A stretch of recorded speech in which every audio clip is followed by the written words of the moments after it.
सियासी पारा जो अभी गर्म है बिहार में, खास करके नीतीश कुमार के बारे में कहा जा रहा है कि पार्टी टूटेगी।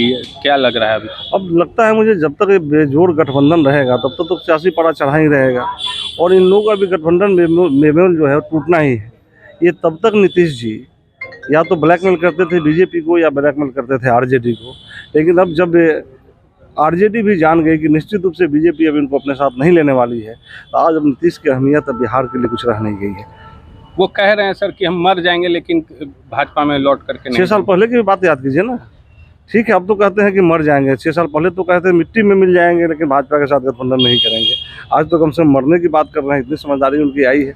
अब नीतीश जी बिहार के लिए बिल्कुल कहीं से बिहार के लिए अब यूजफुल नहीं रह गए हैं।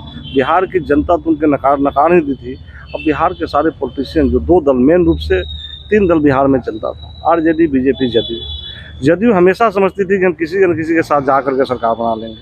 तो आज बीजेपी ने हिम्मत दिखाई है, हमारी पार्टी ने हिम्मत दिखाई है कि अब किसी भी शर्त पे समझौता नीतीश के साथ नहीं होगा। और मैं समझता हूँ आने वाले 2-4-10 दिनों में, 1 आध महीने में मैक्सिमम, तेजस्वी यादव भी आज इनकी अपनी औकात दिखा देगा और तेजस्वी यादव अपनी सरकार बनाने की पहल में चलेगा। उपेंद्र कुशवाहा पर जिस तरह से हमला हुआ, आपके भी पार्टी के लोग कर रहे थे, नीतीश कुमार के द्वारा हमला कराया गया, क्या कुछ था इस पर?